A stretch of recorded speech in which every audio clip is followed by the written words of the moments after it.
A dar apertura a este bloque de reumatología con una charla titulada Fiebre en lupus, infección o actividad de la enfermedad. Esta charla está a cargo del doctor John Mora. El doctor John Mora es internista de la Universidad Nacional y fellow de reumatología de la Universidad Nacional. Lo invitamos al atril, doctor.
Bueno, buenas tardes para todos. Mi nombre es John Mora, yo soy médico internista de la Universidad Nacional y fellow de reumatología de la Universidad Nacional. Me alegra ver tantas caras conocidas, conozco a muchos desde que eran prácticamente estudiantes, algunos residentes y mis compañeros de la subespecialidad. Entonces, quiero compartir con ustedes hoy un tema que me pareció importante cuando me invitaron a dar esta conferencia, y es la fiebre en el paciente con lupus. Porque cada vez que uno se enfrenta a un paciente que tiene lupus y se presenta al escenario de urgencia, su hospitalización con fiebre, podemos tener muchos factores confusores y es un reto bastante importante a la hora de enfrentarnos al abordaje de estos pacientes. Y por eso traigo a la colación estas obras de Octavio Campo, que es un pintor mexicano. Ella tiene más de 80 años y es un referente en el arte metamórfico. Y es que si yo le pregunto a cualquiera de ustedes qué ven, van a ver más de una figura, no van a ver solamente a la Gioconda, no van a ver solamente al Quijote, sino van a ver muchas cosas. Y quizá en algunas áreas esa subjetividad no sea un problema, pero cuando nos enfrentamos a pacientes complejos como el lupus, es probable que esa subjetividad y que una persona me diga, no, sí, tiene infección, otro me diga, es actividad lúpica, o puede ser ambas. Entonces, claramente eso es un reto, pero en el escenario clínico ese reto se traduce en mayor mortalidad, se traduce en mayor morbilidad, y de ahí la importancia de hacer un abordaje mucho más objetivo y saber en qué escenario estamos. ¿Cuál es el contexto de este problema? En el curso de la enfermedad de los pacientes con lupus, ellos van a presentar fiebre en el 36-86% de los casos. Adicionalmente, van a tener un riesgo incrementado de infección multifactorial por la enfermedad en sí misma, por la actividad de la enfermedad, por el daño acumulado, entre otros factores. Ellos adicionalmente, cuando presentan infección, esto va a representar una carga elevada de morbilidad, de hospitalización y muerte. Alrededor del 50% van a presentar una infección grave. Esa infección grave se representa como necesidad de hospitalización para tratamiento intravenoso, y estos pacientes que presentan infecciones graves pueden morir desde el 11 hasta el 55%, dependiendo de donde uno busque. Ahora, nuestro país tiene un contexto particular, y ese contexto particular es la pobreza, el bajo acceso a los sistemas de salud, el bajo acceso a los medicamentos, a agua potable, y tal como lo podemos ver en la imagen, esto explica por qué las enfermedades infecciosas en general son 2 veces más frecuentes en los pacientes, perdón, en los países en vías de desarrollo. Y es claramente una diferencia etiológica muy importante cuando lo comparamos con países ya desarrollados. En esta gráfica vemos que el impacto en mortalidad es bien importante, y clásicamente veíamos 2 picos de mortalidad. Entonces, en estas cohortes iniciales, desde 1990 hasta el 2010, veíamos que la mortalidad tenía un pico inicial, que ese pico inicial venía relacionado con la actividad lúpica en sí misma, pero posteriormente, después de los 60 años, la mortalidad venía dependiendo de 3 factores: de la enfermedad cardiovascular, del daño acumulado y de las infecciones. Y ya más recientemente, ¿qué sabemos?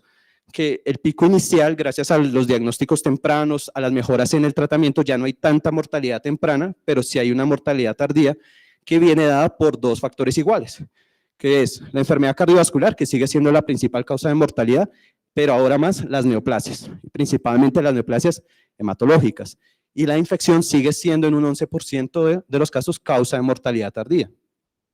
Entonces nos llevan unos retos. Entonces esos retos que nos podemos tener es que tenemos un paciente con infección sin crisis. Entonces en esos casos, pues la siguiente pregunta es, ¿ajustamos o iniciamos tratamiento antimicrobiano o podemos tener el escenario de no tiene infección, tiene crisis lúpica? En ese caso, pues ajustamos la inmunosupresión. O estamos en terreno bien pantanoso, que es que tiene ambas. ¿Y cómo sabemos si tiene ambas? ¿Qué hacemos en ese caso? Y finalmente, ¿qué herramientas diagnósticas nos pueden permitir diferenciar un caso de otro?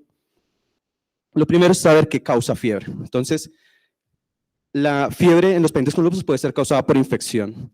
En pacientes latinos, como nosotros, puede ser causa de fiebre hasta en el 51% de los casos.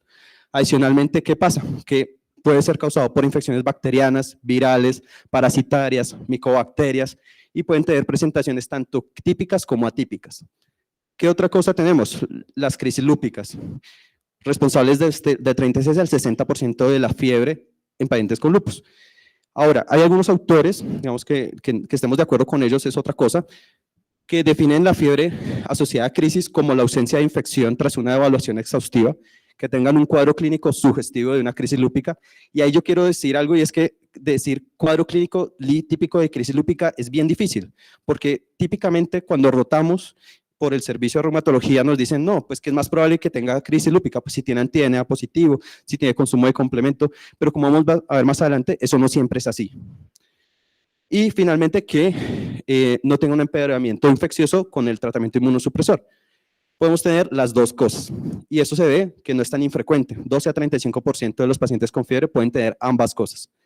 Y finalmente, otras causas menos frecuentes, vasculitis, podemos tener malignidad, principalmente linfoma no Hodgkin, reacciones medicamentosas que usualmente no se tienen en la mente.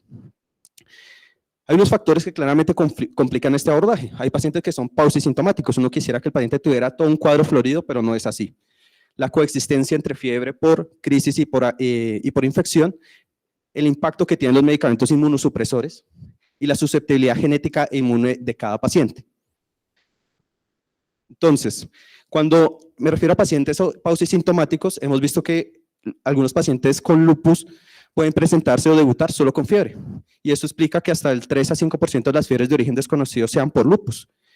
Y realmente los anticuerpos, miren que no es que en una población o en un porcentaje elevado ayuden al diagnóstico. Los autoanticuerpos ayudan al diagnóstico solo en el 12%. Los ANA son positivos solo en el 3 a 20%. Claramente esto es menos frecuente que en otras poblaciones como los pacientes que tienen arteritis de células gigantes o enfermedad de Still. El impacto de los medicamentos es bien importante. La hidroxicloroquina es un medicamento que es económico, es oral, se puede usar con seguridad, es un medicamento que tiene efecto inmunomodulador, antimicótico, antibacteriano, antiviral, y eso explica que tenga una reducción independiente de riesgo de infección, 40% menos riesgo de hospitalización. Pero a pesar de estos hallazgos tan favorables respecto a la parte infecciosa, miren que en cohortes americanas apenas el 50% de los pacientes con lupus lo usan. Eso claramente es un problema. Los glucocorticoides es el otro lado de la moneda. La terapia más usada compromete todo el sistema inmunológico, de ahí que sea la terapia con más riesgo de infección. Entonces, cada miligramo día de aumento en la dosis de corticoide equivalente a prednisolona aumenta el riesgo de 12%. Y en la cohorte Releaser, que es una cohorte española que tiene más de 3.500 pacientes, los pacientes que más o menos el 50% que hacían infecciones fatales habían usado glucocorticoides previamente a dosis iguales a prednisolona 10 miligramos al día. Otros medicamentos que usamos con frecuencia, la ciclofosfamida y el rituximab. La ciclofosfamida aumenta el riesgo y mucho más si se usa con glucocorticoides, hasta 45% de riesgo de infección, mayor riesgo de hospitalización por infección. Y el rituximab en estos registros, que es el registro BioGIAS, que es un registro también español, que tiene en cuenta pacientes con enfermedades autoinmunes refractarias y se hace seguimiento con medicamentos biológicos, la incidencia de infección con rituximab es tan alta como 112 por cada 1000 pacientes año. Otros registros como el autoimmunity and rituximab, una infección grave, 9% los primeros meses de tratamiento, y en la cohorte británica vemos que 10% graves, de un 30% en general. La susceptibilidad aumentada es algo que es difícil, es algo que apenas se está comenzando, digamos, a lucidar un poquito más y se viene articulando un poquito más, y claramente vemos que el complemento es un factor de riesgo tanto genético como adquirido. Las respuestas inmunes, tanto innatas como adaptativas, generan una menor respuesta neta a las infecciones con firmas de interferón tipo 1 elevadas, con los perfiles de citoquinas claramente proinflamatorios que van a generar un mayor riesgo infeccioso. Los errores innatos de la inmunidad puede ocurrir en porcentajes muy bajitos, deficiencias de vías de la inmunidad innata y adaptativa. También podemos tener polimorfismos de la vía de las lectinas fijadoras de manosa, y estos polimorfismos son bien importantes porque han aumentado más de 30% el riesgo de infecciones. El polimorfismo del PTPN22 asociado a infección no solamente crónica, sino también riesgo aumentado de infección por tuberculosis. Y claramente, pues, polimorfismos del receptor gamma de la FC con defectos de la fagocitosis. La coexistencia de infección y actividad, como mencioné, no es infrecuente. Y acá es algo importante que quiero mencionar, es que la fiebre en este contexto puede darse porque la infección dispara la crisis de lupus, pero adicionalmente un paciente con lupus mal tratado, que viene con mal control, con daño acumulado, es más susceptible a desarrollar infecciones. Ahora, cuando se compara a estos pacientes que tienen ambas condiciones con un paciente que tiene solo crisis lúpica, yo les mencionaba que no siempre es como nos dicen en los libros y que uno lo aprende, que dice el paciente muy seguramente si tiene varios dominios de la afectación por lupus va a tener más compromiso, y miren que no. Los pacientes que tenían compromiso tanto por infección como por crisis tenían 1 o 2 dominios del VILAC comprometidos en el 80% de los casos. Y cuando uno compara en gráficas de qué dominios están comprometidos, son los mismos. Son el dominio musculoesquelético, el dominio hematológico y el dominio de serosas y mucosas. Entonces, son prácticamente lo mismo. Adicionalmente, muchas veces no hay diferencia en los niveles de anti-DNA, en el consumo de complemento, en títulos de anti-SMIT, ni en los valores de clinimetría previo al episodio infeccioso. Y por último, si había un menor uso en los pacientes que tenían infección de metotrexato, micofenolato y belimumab, que esto va un poco en relación con que los pacientes que tenían menos control de su enfermedad, más daño acumulado, más riesgo de infección, claramente. Eso lo vemos acá en la tabla, digamos, esto sí lo voy a pasar rápido, que está un poco pequeñito, pero acá lo que trataban de comparar claramente era que los pacientes que tenían infecciones virales, infecciones bacterianas, con los pacientes que tenían crisis lúpicas en OF, realmente previo al evento de la fiebre, tenían los mismos valores de clinimetría, tenían los mismos valores de consumo de complemento, tenían los mismos títulos de anti-DNA. Así que uno no puede confiarse en eso que llaman un cuadro clínico de actividad por LES. ¿Qué factores de riesgo sabemos que existen? El grupo GLADEL, que es el grupo latinoamericano para el estudio del lupus, y el registro RELISER, que mencioné que es el registro español. Entonces tenemos factores de riesgo que ya claramente hemos vislumbrado. El uso de pulsos de esteroide, prednisolonas a dosis altas, el daño acumulado, algunos compromisos específicos como de serosas y hematológico. Ya habíamos visto el menor riesgo con hidroxicloroquina, pero lo que tenemos, todos de nacimiento, un riesgo aumentado si tenemos lupus, por solo ser latinos, de tener infección. ¿Cuál es el paisaje global de estas infecciones? Las áreas más comúnmente afectadas, pulmón, sistema genitourinario, piel y mucosas.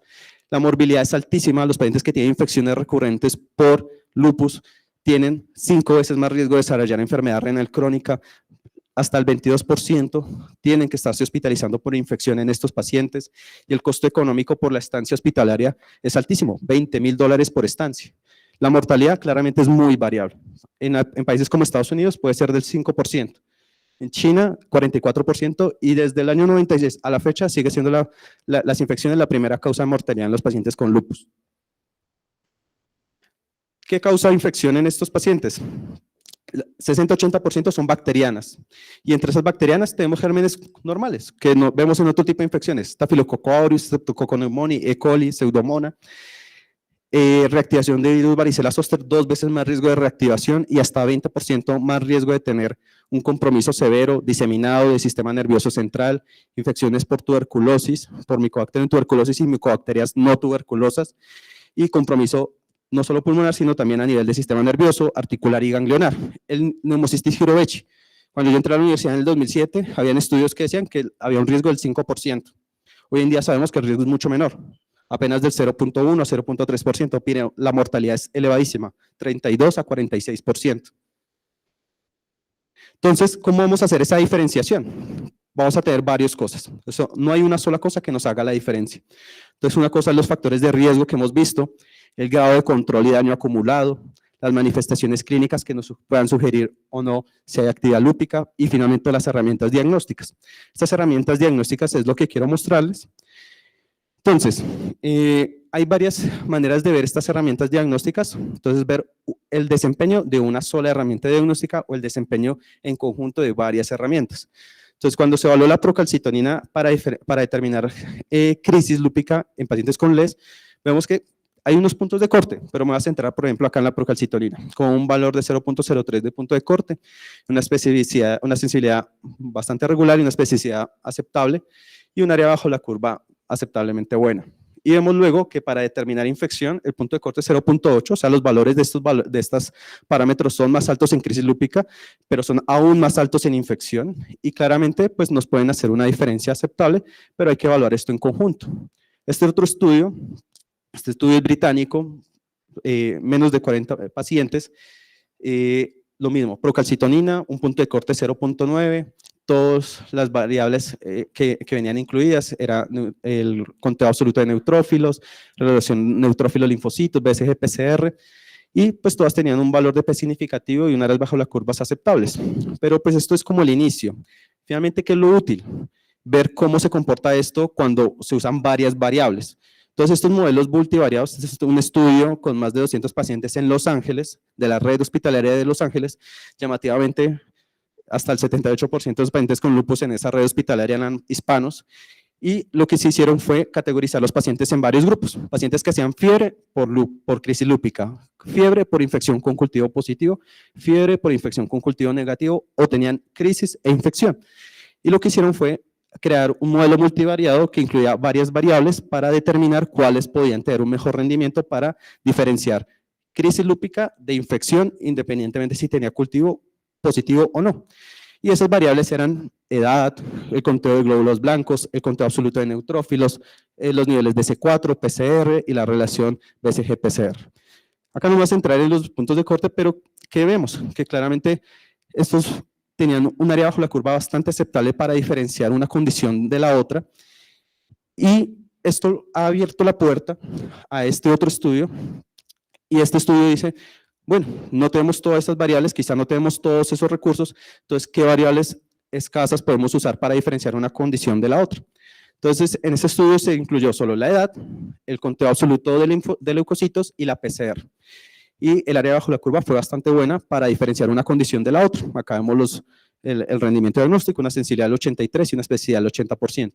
Cuando a este modelo se le adicionaba la procalcitonina, realmente no mejoraba, no aportaba mayor cosa. Y cuando se comparaba con uno de los mejores modelos que tiene incluidos los niveles de C4 y este valor de NeutZ, que es un compuesto de las granulaciones tóxicas en infecciones y el grado de maduración del núcleo en los neutrófilos, realmente la diferencia en el rendimiento diagnóstico para diferenciar una cosa de la otra no era muy diferente. ¿Esto qué nos deja como perspectivas a futuro? Primero, estos modelos univariados y multivariados requieren realizarse en poblaciones más grandes, multiétnicas.